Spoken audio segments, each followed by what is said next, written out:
வணக்கம் ஃப்ரெண்ட்ஸ். இந்த வீடியோவில் பார்த்தீங்கன்னா 10ஆம் வகுப்பு தமிழ் இயல் 3ல் அதாவது கூட்டாஞ்சோறு அதில் திருக்குறளில் இருக்கக்கூடிய ஒரு மதிப்பெண் தான் நம்ம பார்க்க போகிறோம். ஸோ இது பார்த்தோம் அப்படின்னா இதோட இயல் 3 முழுவதுமாக முடிவடைந்து விடுகிறது. சரிங்களா. இதில் டோட்டலாக பார்த்தீங்கன்னா ஒரு 15 கொஸ்டின் கொஞ்சம் மேலே இருக்குது. சரிங்களா. 20 கொஸ்டினுக்குள்ளே தான் இருக்குது. வீடியோவை ஸ்கிப் பண்ணாமல் முழுமையாக பாருங்கள். கட்டாயம் உங்களுக்கு யூஸ்ஃபுல்லாக இருக்கும். உங்களுக்கே தெரியும் எப்போவுமே அதாவது டிஎன்பிஎஸ்சியில் திருக்குறள்லேருந்து கொஸ்டின்ஸ் ரேஸ் ஆகும் அப்படின்ட்டு. சரி வாங்க இதில் இருக்கக்கூடிய கொஸ்டின் வித் ஆன்சர் நம்ம பார்ப்போம். முதல் கொஸ்டின் பாருங்கள். விழுப்பம் என்பதன் பொருள் என்ன அப்படின்னா சிறப்பு. விழுப்பம் என்பதன் பொருள் சிறப்பு. வெகுளி என்பதன் பொருள் கோபம். வெகுளி என்பதன் பொருள் கோபம். கிடைத்தற்கரிய பேறுகளுள் எல்லாம் பெரும் பேறு அப்படின்னு யார் சொல்கிறான்னா பெரியோரை துணையாக கொள்வது. சரிங்களா. கிடைதற்கரிய பேறுகளில் எல்லா பெரும் பேறு அப்படின்னு சொல்கிறது எல்லாத்தோட மிகப்பெரிய பெரியது அப்படின்னா பெரியோரை துணையாக கொள்ளுதல். நம்ம அதாவது அப்துல் கலாம் கூட எடுத்தப்போ அவர் ஸ்டோரியெல்லாம் சொல்லும்போது பார்த்தோம் அப்படின்னா தன்னுடைய வயதை விட கொஞ்சம் மூத்தவங்க பேர் தான் சொல்லுவார் அவர். சரிங்களா. இவங்க தான் எனக்கு சப்போர்ட் பண்ணாங்க, இவங்க இது சொன்னாங்க அப்படின்னு சொல்லி. தன்னுடைய வயதை விட தன்னுடைய வயதில் மூத்தவர்கிட்ட நாம் பேசணும் அப்படின்னா அவங்ககிட்ட நம்மளுக்கு ஒரு சில நன்மையான விஷயங்கள் எல்லாம் நம்ம ஈஸியாக கேதர் பண்ணிக்கலாம். சரிங்களா. சரி ஓகே, அதுக்கு அடுத்து போவோம். 4வது கொஸ்டின். தாளாண்மை என்பது என்ன அப்படின்னா தாளாண்மை என்பது விடாமுயற்சி. தாளாண்மை என்பதன் பொருள் விடாமுயற்சி. நெக்ஸ்ட்டு குறள் என்பது டேஸ்னா 2 அடி வெண்பா. குறள் என்பது 2 அடி வெண்பா. திருவள்ளுவர் நாள்னால் நம்மளுக்கு தெரியும் தை மாதம் 2ஆம் தேதி. சரிங்களா. இல்லைனா ஜனவரி 14. சரிங்களா. அது கேர்ஃபுல்லாக ஞாபகம் வச்சுக்கோங்க.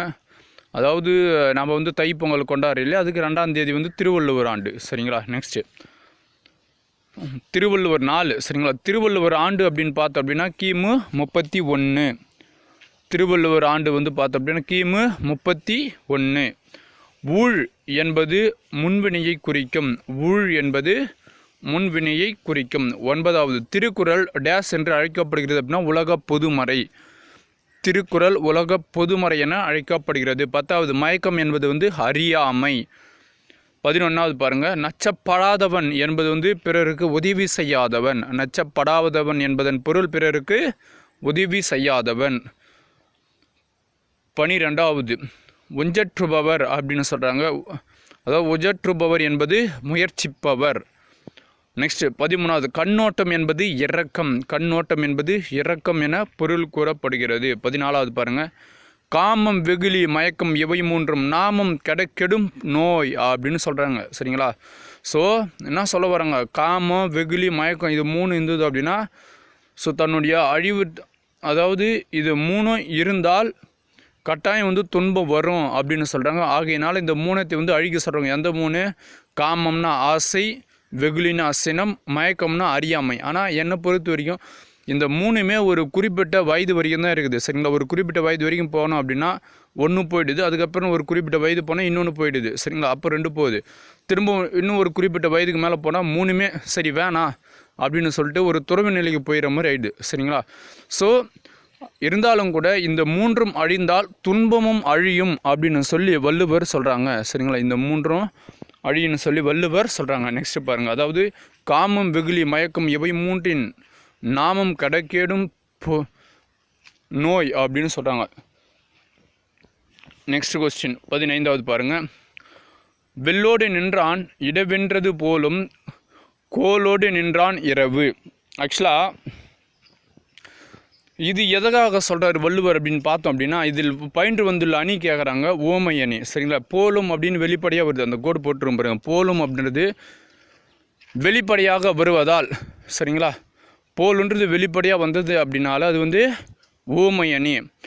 என்னன்னா ஒரு மன்னன் தன் மக்கள் மீது அளவுக்கு அதிகமான வரி போட்டு புடங்குறான் அப்படின்னா சரியா வேலோடு நின்றுக்குன்னு வழிப்பறி பண்ணுறதுக்கு சமம் அப்படின்னு சொல்கிறாரு. சரிங்க. வழிப்பறி யார் பண்ணுவாங்க? கல்வர்கள், திருடர்கள் தான் பண்ணுவாங்க. அவங்களுக்கு ஈக்குவலான ஆள் மன்னர் அப்படின்னு சொல்லுவார். ஒரு நல்ல குரல். இதில் பயின்று வந்துள்ள அணி அப்படின்னு பார்த்தோம் அப்படின்னா ஓமை அணி. நெக்ஸ்ட்டு 16வது பண் எண்ணாம் பாடற் கேட்பின்றேல் கண் எண்ணாம் கண்ணோட்டம் இல்லாத கண் அப்படின்னு சொல்கிறாங்க. சூப்பரான அடி. அதாவது ஒரு பண் எண்ணாம் பாடற் கேட்பின்றில், அதாவது ஒரு பாட்டு பாடுறாங்க அப்படின்னா அதுக்கு ஏற்ற மாதிரி இசை அமைச்சாதான் அது கேட்குறதுக்கு ரொம்ப இனிமையாக இருக்கும். அதே மாதிரி தான் ஒரு கண் இருக்குது அப்படின்னா அந்த கண்ணுக்கு கண்ணோட்டம் தேவை. கண்ணோட்டம்னா என்னது, இரக்கம் தேவை அப்படின்னு சொல்லுவார் அவர் வள்ளுவர். சரிங்களா? ஸோ அது மாதிரி இல்லைன்னா அது ஒரு கண்ணே கிடையாதுயா அப்படின்ட்டாரு. சரிங்களா? ஸோ இதுக்குண்டான அணி பார்த்தோம் அப்படின்னா எடுத்துக்காட்டு ஊமை அணி. சரிங்களா? நெக்ஸ்ட் எதுவும் இல்லை, வேலோடு கோலோடுன்னு வந்தால் ஊமை அணி. போலும் அப்படின்னு வெளிப்படையாக வந்ததுனால அது வெளிப்படையாக சொல்லிச்சு, அது ஊமை அணி. சரிங்களா? நெக்ஸ்ட்டு பன்னியண்ணாம் கண்ணோட்டம் இது மாதிரிலாம் வந்தது அப்படின்னா அது எடுத்துக்காட்டு ஊமை அணி. நெக்ஸ்ட்டு 17வது பாருங்கள், நச்சப்படாதவன் செல்வம் நடுவூரில் நச்சு மரம் பழுத்ததற்று அப்படின்னு சொல்கிறாரு. சரிங்களா? அதாவது நச்சப்படாதவன்னா யார், மற்றவங்களுக்கு உதவி செய்யாதவன் நச்சப்படாதவன். சரிங்களா? ஸோ அவன் நடு ஊரில் நல்லா பணக்காரனாக இருந்தாலும் கூட அதனால் மற்றவங்க யாருக்கு எந்த ஒரு சிறப்பும் கிடையாது. அதே மாதிரி தான் நடு ஊரில் ஒரு நஞ்சு மரம் ஒன்று இருக்குது அப்படின்னா, நஞ்சுனா என்னது, விஷம் மரம் ஒன்று இருக்குது அப்படின்னா அந்த மரம் யாருக்குமே யூஸ் ஆகாத மாதிரி ஒரு மரம் அது. சரிங்களா? ஸோ அது மாதிரி தான் இந்த நச்சப்படாதவன் கூட பிறருக்கு உதவி செய்யாதவன் கிட்ட மாட்டிக்கொண்ட பெருஞ்செல்வம் அப்படின்னு சொல்கிறாரு. ஸோ இந்த திருக்குறளில் இடம்பெறக்கூடிய அணி ஓமை அணி. சரிங்களா? ஓமை அணி, வேலோடு கோலோடு நச்சப்படாதவன் நச்சு மரம், இதெல்லாம் பார்த்தோம் அப்படின்னா ஊமை அணி. ரொம்ப ஈஸியாக ஞாபகம் வச்சுங்க.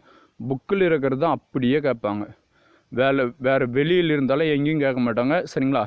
அப்டு என்னை பொறுத்த வரைக்கும் இன்னும் 10th ஸ்ட்ராங்காக கேட்பாங்க அப்படின்றத என்னுடைய குறிக்கோள். சரிங்களா? ஸோ அதனால் பார்த்தோம் அப்படின்னா இங்கே இருக்கிறது மட்டும் படிங்க. ஊமை, அதாவது எங்கெங்கே திருக்குறள் பார்த்தோம் அப்படின்னா இந்த இலக்கண குறிப்பு, அதாவது இந்த என்ன அணி அப்படின்னு கொடுத்துருக்குறாங்களோ அந்த ஒரு குறள் ஒரு 2 முறை இல்லை 3 முறை பார்த்துங்க, அது நல்லது. ஏதாவது ஒரு லைனு வச்சு அப்படியே ஞாபகம் வச்சுங்க. சரிங்களா?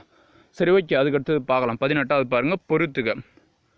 உயிரை விட சிறப்பாக பேணி காக்கப்படும் அப்படின்னா உயிரினும் ஓம்பப்படும் அப்படின்றது பொருள். நெக்ஸ்ட்டு, ஊரின் நடுவில் நச்சு மரம் பழுத்தது போன்றது அப்படின்னா நடு ஊரில் நச்சு மரம் பழுத்துற்று அப்படின்னு சொல்கிறாரு.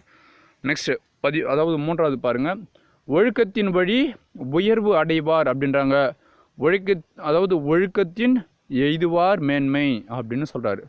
சரிங்களா? ஸோ அதுக்கு ஈக்குவலாக நம்ம பொறுத்தணும், அவ்வளோதான். சரிங்களா? ஓகே. கடைசி 19வது பாருங்கள், எய்துவார் எய்தா பழி பொருந்தும் வாய்ப்பாடு எது அப்படின்றாங்க. கூவிலம் தேமா மலர். இது அப்படியே கேட்பாங்க கொஸ்டினில். சரிங்களா? அப்படியே இந்த லைன் அப்படியே கேட்பாங்க. எய்துவார் எய்தா பழி அப்படின்னு வந்ததுன்னா நம்ம கண்ணு திறந்து நல்லா அந்த ஆப்ஷனை பார்த்து நல்லா முட்டியாக அப்படியே ஒரு கோடு போட்டு வரணும். சரிங்களா? கோடுன்ற நல்லா ஷேடோ பண்ணிட்டு வரணும். சரிங்களா? ஸோ பூசி விட்டு வரணும். கூவிலம் தேமா மலர் அப்படின்றதான் ஆன்சராக வரும். சரிங்களா? ஓகே ஃப்ரெண்ட்ஸ், அவ்வளோதான். பார்த்தீங்கன்னா இந்த திருக்குறள் இருக்கக்கூடிய கொஸ்டின் வித் ஆன்சர். சரிங்களா? இந்த வீடியோ உங்களுக்கு பிடிச்சிருக்கு நான் நம்புகிறேன். இந்த வீடியோ உங்களுக்கு பிடிச்சா நான் மறக்காமல் லைக் பண்ணுங்கள். இந்த வீடியோ பற்றின தகவல் கீழே கமெண்ட் பண்ணுங்கள், உங்களுடைய ஃப்ரெண்ட்ஸ்க்கு ஷேர் பண்ணுங்கள். நான் ஆல்ரெடி இந்த வீடியோ ரெக்கார்ட் பண்ணேன், பட் இது எப்படி ஃபர்கெட் ஆச்சு அப்படின்னு என்னன்னு தெரியல. சரிங்களா? ஸோ அதனால தான் கொஞ்சம் டிலே ஆகிடுச்சு. என்னுடைய எண்ணம் 10 மணிக்குள்ளாரவே வீடியோ போட்டணும் அப்படின்றது என்னுடைய எண்ணம். But no problem. Okay friends, நன்றி. அடுத்த ஒரு வீடியோவில் சந்திப்போம். நன்றி.